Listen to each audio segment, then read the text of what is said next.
Hello everyone. आज की इस वीडियो में हम डिस्कस करेंगे जीके के कुछ इंपॉर्टेंट क्वेश्चंस जो मेनली आपको एसपी टेट मेडिकल और आर्ट्स वालों के लिए ये क्वेश्चंस काफ़ी हेल्पफुल साबित होंगे।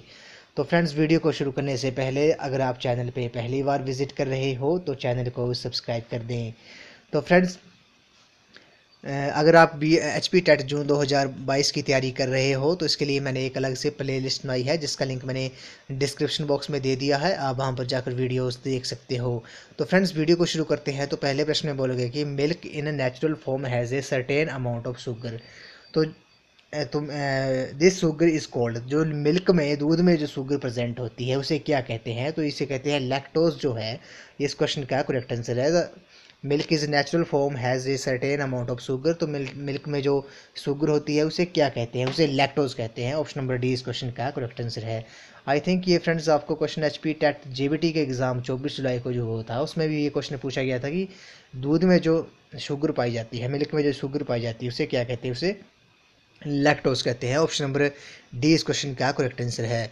अगला प्रश्न है which of the following vitamin contain cobalt. तो किस विटामिन में कोबाल्ट पाया जाता है? क्वेश्चन नंबर सेकंड का जो करेक्ट आंसर है वो आपका ऑप्शन नंबर डी है। विटामिन बी ट्वेल्व में क्या होता है? कोबाल्ट पाया जाता है। तो ऑप्शन डी इस क्वेश्चन का करेक्ट आंसर है। तो फ्रेंड्स, ये जितने भी क्वेश्चंस मैं आपको करवा रहा हूँ इनके आपने शॉर्ट फॉर्म में नोट्स जरूर बना लेने हैं क्योंकि ये आपको रिवीजन के टाइम काफ़ी हेल्पफुल साबित होंगे। अगला प्रश्न है तांबो मोनेस्ट्री कौन से राज्य में स्थित है? तो तांबो मोनेस्ट्री जो है वो आपकी हिमाचल प्रदेश स्टेट में है। ऑप्शन नंबर डी इस क्वेश्चन का करेक्ट आंसर है। ये अपने कमेंट सेक्शन में बताना है कि तांबो मोनेस्ट्री हिमाचल प्रदेश के कौन से डिस्ट्रिक्ट में है। तो ऑप्शन नंबर डी इस क्वेश्चन का करेक्ट आंसर है।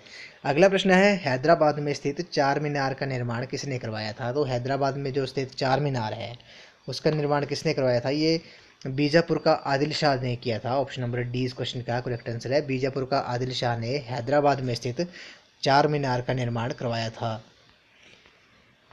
अगला प्रश्न है एलिफेंटा की गुफा मंदिर जो है वो किस देवता को समर्पित है? तो एलिफेंटा की जो गुफाएं हैं वो किस देवता को समर्पित है? ये भगवान शिव को समर्पित है। ऑप्शन नंबर डी इस क्वेश्चन का करेक्ट आंसर है। और आपने फ्रेंड्स कमेंट सेक्शन में जरूर बताना है कि एलिफेंटा की गुफाएं जो है वो आपकी किस स्टेट में हैं। तो ऑप्शन नंबर डी इस क्वेश्चन का करेक्ट आंसर है। एलिफेंटा की गुफाएं जो है वो आपके भगवान शिव को समर्पित हैं।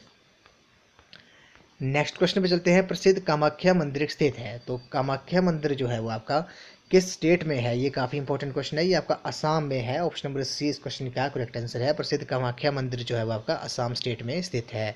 अगला प्रश्न है सिंधु दर्शन उत्सव यहाँ मनाया जाता है। तो सिंधु दर्शन उत्सव जो है वो कहाँ पर मनाया जाता है? ये आपका लेह में मनाया जाता है। ऑप्शन नंबर बी इस क्वेश्चन का करेक्ट आंसर है। नेक्स्ट क्वेश्चन पे चलते हैं। इसमें बोलेगा कि शास्त्रीय नृत्य यक्ष ज्ञान जो है वो किस राज्य से संबंधित है? जो शास्त्रीय नृत्य यक्ष ज्ञान है वो आपका कर्नाटक स्टेट से संबंधित है। ऑप्शन नंबर डी इस क्वेश्चन का करेक्ट आंसर है। यक्षगान जो शास्त्रीय नृत्य है वो आपका कर्नाटक स्टेट से संबंधित है। अगले प्रश्न पे चलते हैं। इसमें बोला गया कि ये काफ़ी इंपॉर्टेंट क्वेश्चन है क्योंकि हमने अभी जो प्रीवियस एच पी टैट हुए हैं हाल ही में H P TET non medical, H P TET JBT Shastri और एल टी का जो टैट हुआ है अभी उनमें इस जो अब हम क्वेश्चन डिस्कस करेंगे इसके ऊपर क्वेश्चन पूछा ही गया है हर एग्ज़ाम में। तो इसमें बोला गया कि ऋतुओं के आधार पर फसलों का वर्गीकरण किया गया है। तो ऋतुओं के आधार पर फसलों का वर्गीकरण किया गया है। तो पहली जो फसल है वो आपकी रवि की फसल है। ये आपको पता होना चाहिए कि रवि की फसलें कौन सी होती हैं। तो इसमें हमको डिटेल में डिस्कस करते हैं। जो रवि की फसल होती है ये अक्टूबर नवंबर में बोई जाती है। कब? ये अक्टूबर नवंबर में बोई जाती है और मार्च अप्रैल में ये काटी जाती है। जैसे इसके एग्जाम्पल हैं गेहूँ, चना, मटर और सरसों जो है वो आपकी रवि की फसलें हैं। क्या है? रवि की फसल क्या होती है? ये अक्टूबर नवंबर में बोई जाती है और मार्च अप्रैल में काटी जाती है। गेहूँ, चना, मटर सरसों आदि जो है ये रवि की फसल है। अगला है खरीफ की फसलें कौन सी होती है? ये भी आपको पता होना चाहिए। तो खरीफ की फसलें कौन सी होती है? ये जून जुलाई में बोई जाती हैं एवं और नवंबर दिसंबर में काट ली जाती हैं। जैसे धान, गन्ना, तिलहन, ज्वार, बाजरा, मक्का जो है वो आपकी खरीफ की फसलें हैं। ये अपने नोट कर लेना है, याद कर लेना है क्योंकि इससे एक क्वेश्चन तो हर टैट में पूछा जा रहा है अभी प्रेजेंट में। उसके बाद आती है आपकी जायद फसल कौन सी होती है? जो जायद फसल होती है ये मई और जून में बोई जाती है। कब? मई और जून में ये बोई जाती है और जुलाई अगस्त में ही काट ली जाती है। कब? मई जून में इसको बोया जाता है और जुलाई अगस्त में काट ली जाती है। जैसे राई, मक्का, ज्वार जो हैं वो आपकी क्या है? ये जायद फसलें हैं। अगला जो है नगद नकदी फसल कौन सी होती है? तो नकदी फसल कौन सी होती है? ये वे फसल है जो व्यापार के उद्देश्य से किसानों द्वारा उगाई जाती हैं। तो नकदी फसलें जो होती है वो आपकी व्यापार के उद्देश्य से किसानों द्वारा उगाई जाती है, जैसे कपास, गन्ना, तंबाकू, जूट जो है वो आपकी नकदी फसलें हैं। तो फ्रेंड्स इस टॉपिक को आपने ध्यान से एक बार पढ़ लेना है, क्योंकि इससे एक क्वेश्चन तो पूछा ही जा रहा है अभी प्रेजेंट टैट में। उसके बाद अगले प्रश्न पे चलते हैं। इसमें बोला कि which Indian city is known as Silicon Valley. तो सिलिकन वैली किस इंडियन सिटी को, भारतीय शहर को सिलिकन वैली कहते हैं? तो ये आपका बेंगलोर जो है वो आपका इस क्वेश्चन का करेक्ट आंसर है। उसी तरह अगला प्रश्न है, भारत के किस शहर को इलेक्ट्रॉनिक सिटी के नाम से भी जाना जाता है? काफ़ी इंपॉर्टेंट क्वेश्चन है। ऊपर हमने डिस्कस किया कि सिलिकन वैली जो है वो आपकी बेंगलोर को कहा जाता है। अगला है, भारत के किस शहर को इलेक्ट्रॉनिक सिटी के नाम से जाना जाता है? तो इलेक्ट्रॉनिक सिटी के नाम से भी बेंगलुरु को ही जाना जाता है। काफ़ी इंपॉर्टेंट क्वेश्चन है ये। अगला प्रश्न है, which place of India is called Varanasi of south. तो वाराणसी, दक्षिण की वाराणसी किसे कहते हैं? ये काफ़ी इंपॉर्टेंट क्वेश्चन है। तो रामेश्वरम जो है तमिलनाडु में है, उसे वाराणसी ऑफ साउथ यानी कि दक्षिण की वाराणसी भी कहते हैं। अगला प्रश्न है, भारत के मसालों के बगीचों के रूप में जाना जाता है। तो भारत के मसालों के बगीचे के रूप में केरल स्टेट को जाना जाता है। अगला प्रश्न है, भारत का मैनचेस्टर के रूप में किसे जाना जाता है? तो भारत का मैनचेस्टर किसे कहते हैं? ये अहमदाबाद को कहते हैं, गुजरात स्टेट में है ये। अगला है, गुलाबी नगर किसे कहा जाता है? तो गुलाबी नगर जो है, पिंक सिटी जो है वो आपकी जयपुर को कहा जाता है। और ये राजस्थान स्टेट में है, राजस्थान की ये राजधानी है जयपुर जो है, जिसे गुलाबी नगर यानी कि पिंक सिटी भी कहा जाता है। अगला है, स्टील सिटी ऑफ इंडिया। तो स्टील सिटी ऑफ इंडिया जो है वो आपका जमशेदपुर को कहा जाता है, झारखंड स्टेट में है ये। Previous HP TET I think 2020 का जो मेडिकल का जो एग्ज़ाम हुआ था टैट का नवंबर 2020 में, उसमें पूछा गया था कि स्टील सिटी ऑफ इंडिया किसे कहा जाता है? जमशेदपुर को ये कहा जाता है। अगला प्रश्न है, कटक शहर जो है वो आपका कहाँ पर स्थित है? तो कटक शहर जो है आपका उड़ीसा में है, उड़ीसा स्टेट में है। अगला है, नवाबों का शहर किसे कहा जाता है? तो नवाबों का शहर ये लखनऊ को कहा जाता है। अगला है, लक्षद्वीप की राजधानी क्या है? तो लक्षद्वीप की जो राजधानी है वो आपकी कवारती है। काफ़ी इंपॉर्टेंट क्वेश्चन है। अगला है, किस भारतीय शहर को अहिल्या नगरी के नाम से जाना जाता है? तो अहिल्या नगरी के नाम से इंदौर को जाना जाता है। अगला है, भाषाई आधार पर किस वर्ष भारतीय राज्य पुनर्गठित हुए? तो भाषाई आधार पर 1956 ईस्वी में भारतीय राज्य पुनर्गठित हुए, और भाषा के आधार पर जो पहला राज्य गठित हुआ था वो आपका आंध्र प्रदेश था। ये आपने नोट कर लेना है। अगला प्रश्न है, इसमें बोला कि कौन सा पुच्छल तारा जो है वो प्रत्येक 76 वर्ष के बाद दिखाई देता है? तो कौन सा पुच्छल तारा जो है वो आपका प्रत्येक 76 वर्ष बाद दिखाई देता है? ये आपका हेलीज तारा जो है वो आपका प्रत्येक 76 वर्ष के बाद दिखाई देता है। अगला प्रश्न है, चिपको आंदोलन का नेतृत्व करने वाली ग्रामीण महिला कौन थी? ये काफ़ी इंपॉर्टेंट क्वेश्चन है। चिपको आंदोलन का जो नेतृत्व करने वाली ग्रामीण महिला कौन थी? आपकी गौरा देवी थी। कौन थी? गौरा देवी जो थी इस क्वेश्चन का राइट आंसर है। आपको पता होगा चिपको आंदोलन कब हुआ था? ये 1973 में 1973 में हुआ था। और हुआ कहाँ पे था? ये आपका उत्तराखंड स्टेट में हुआ था। पहले ये जब हुआ था आंदोलन तब उत्तराखंड आपका उत्तर प्रदेश का हिस्सा हुआ करता था। अभी प्रेजेंट ये उत्तराखंड में हुआ था जिस टाइम 1973 में। अगला है, धान के खेत किस हरित गृह गैस के प्रधान स्रोत हैं? तो धान के खेत जो है वो आपके किस हरित गृह गैस के प्रधान स्रोत हैं? ये आपके मीथेन के हैं। ऑप्शन नंबर ए इस क्वेश्चन का करेक्ट आंसर है। अगला प्रश्न है, ओजोन परत को कौन नुकसान पहुंचाता है? तो ओजोन परत को कौन नुकसान पहुंचाता है? ये आपका CFC यानी कि क्लोरोफ्लोरोकार्बन जो है वो आपका ओजोन परत को नुकसान पहुंचाता है। अगला प्रश्न है, 49वीं समांतर रेखा क्या है? तो 49वीं समांतर रेखा पैरेलल लाइन जो है वो आपकी क्या है? ये आपकी अमेरिका व कनाडा के बीच एक सीमा है। क्या है? अमेरिका व कनाडा के बीच ये सीमा है। 49 पैरेलल लाइन जो है वो आपकी अमेरिका व कनाडा के बीच एक सीमा है। ऑप्शन नंबर ए इस क्वेश्चन का करेक्ट आंसर है। अगर आपसे पूछा जाए कि रेड क्लिफ रेखा जो है वो आपकी किस दो कंट्रीज़ के बीच है? ये आपकी भारत और पाकिस्तान के बीच है। और भारत और अफगानिस्तान के बीच कौन सी है? ये आपकी डुरंड है। और अगर आपसे मैकमोहन पूछा जाए तो ये भारत और चाइना के बीच में है। और 49वीं समांतर रेखा जो है आपकी अमेरिका व कनाडा के बीच ये सीमा है। अगला प्रश्न है, इसमें बोला गया है कि किस प्रकार के बादल सबसे अधिक वर्षा करते हैं? तो किस प्रकार के जो बादल होते हैं वो सबसे अधिक वर्षा करते हैं? ये आपके क्यूमुलोनिम्बस, कपासी वर्षा, क्यूमुलोनिम्बस प्रकार के बादल जो हैं वो आपके सबसे अधिक वर्षा करते हैं। अगला प्रश्न है, इसमें बोला गया कि माओरी किस देश के निवासी हैं? तो माओरी जो है वो आपके न्यूजीलैंड देश के निवासी होते हैं। ऑप्शन नंबर डी इस क्वेश्चन का करेक्ट आंसर है। ये HP टेटार्स फरवरी 2016 में जो एग्ज़ाम हुआ था उसमें ये पूछा गया था कि माओरी किस देश के निवासी हैं। अगला प्रश्न है किस समुदाय के लोग इग्लू में रहते हैं। तो इग्लू क्या होता है, ये बर्फ से बने हुए घर होते हैं रहते हैं। तो इग्लू जो होते हैं वो आपके क्या होते हैं, ये बर्फ के बने हुए घर होते हैं। ये एस्किमो समुदाय के लोग जो होते हैं वो आपके इग्लू में रहते हैं। अगला प्रश्न है बहाई समुदाय के लोग अधिकतर कहाँ हैं। तो बहाई समुदाय के लोग जो हैं वो आपके सबसे ज़्यादा आपके ईरान में है। ऑप्शन नंबर 20 क्वेश्चन का करेक्ट आंसर है।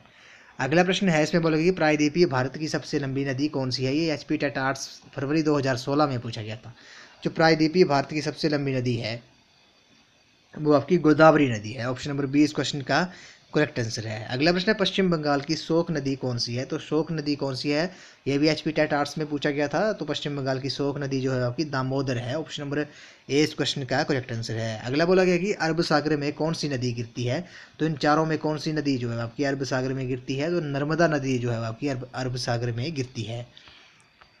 अगला प्रश्न, निम्न में से कौन सा स्थान इस्पात उत्पादन से संबंधित नहीं है। तो कौन सा नहीं है, खेतड़ी जो है, खेतड़ी स्थान जो है आपका इस्पात उत्पादन से संबंधित नहीं है।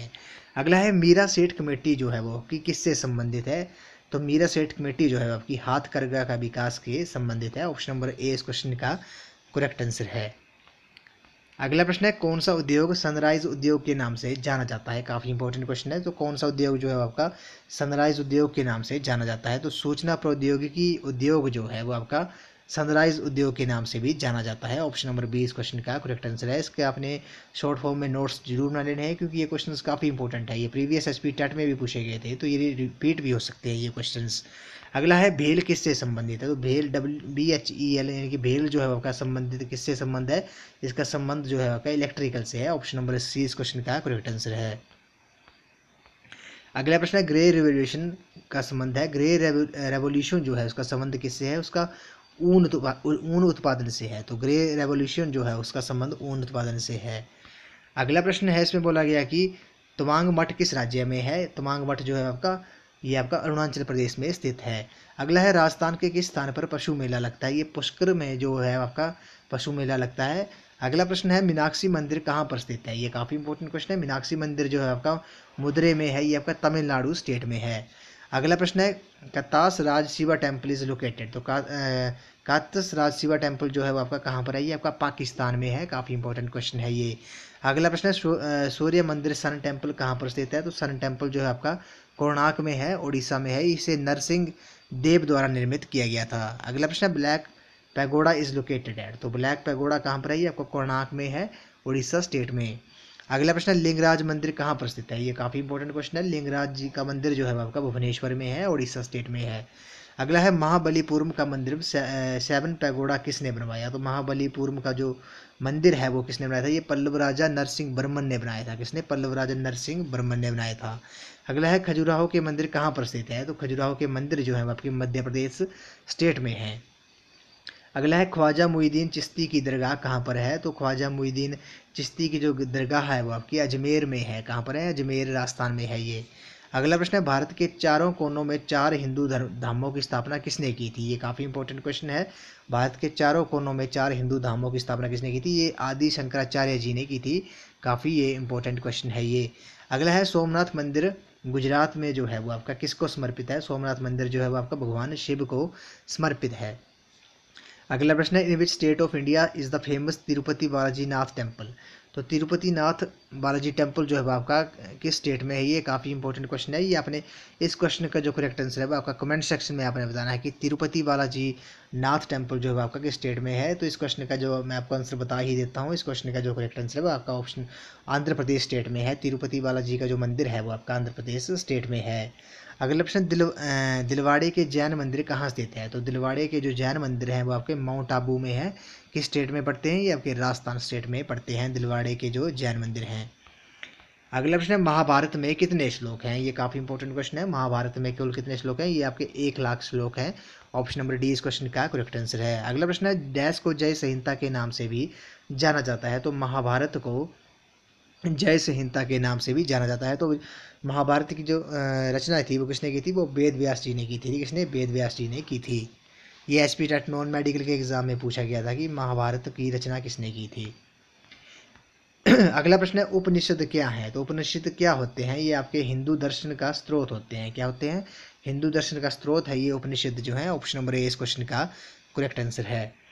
अगला प्रश्न है ऋग्वेद काल में के दौरान ये युवा क्या था। तो युवा क्या था ये ऋग्वेद काल के दौरान, ये आपका एक उपज था। क्या था, एक उपज था जो था। ऑप्शन नंबर सी इस क्वेश्चन का करेक्ट आंसर है। अगला है निम्न में से किस वेद में तंत्र और मंत्र निहित है। तो किस वेद में तंत्र और मंत्र निहित है जिसके जिनके उच्चारण से अनिष्टिकर तथा रोगों को दूर किया जाता है। तो ये आपका अथर्ववेद जो है इस क्वेश्चन का करेक्ट आंसर है। अथर्ववेद में तंत्र और मंत्र निहित हैं जिनके उच्चारण से अनिष्टकर तथा रोगों को दूर किया जाता है। अगला प्रश्न है वैदिक काल के दौरान भारत के मूल निवासी कहलाते थे। तो वैदिक काल के दौरान भारत के मूल निवासी मूल निवासी जो थे वो क्या कहलाते थे, वो उन्हें दस्यु कहते थे। क्या कहते थे, दस्यु कहते थे। तो फ्रेंड्स आज की वीडियो में बस इतना ही। आज हमने जीके के कुछ इंपॉर्टेंट क्वेश्चन डिस्कस किए जो आपको मेनली एचपी टेट मेडिकल और एचपी टेट आर्ट्स का जो एग्ज़ाम होगा इस रविवार को 7 अगस्त को, उसमें ये क्वेश्चंस का आपको काफ़ी हेल्पफुल साबित होंगे। तो फ्रेंड्स आई होप आपको वीडियो पसंद आई होगी। तो वीडियो को लाइक शेयर एंड सब्सक्राइब जरूर कर दें। अगर आप एचपी टेट जून 2022 की तैयारी कर रहे हो तो इसके लिए मैंने एक अलग से प्लेलिस्ट बनाई है जिसका लिंक मैंने डिस्क्रिप्शन बॉक्स में दे दिया है, आप वहाँ पर जाकर वीडियोस देख सकते हो। तो आज की वीडियो में बस इतना ही फ्रेंड्स। अगर आपको वीडियो अच्छी लगी है तो वीडियो को लाइक शेयर एंड कमेंट जरूर कर दें। तो थैंक यू फ्रेंड्स।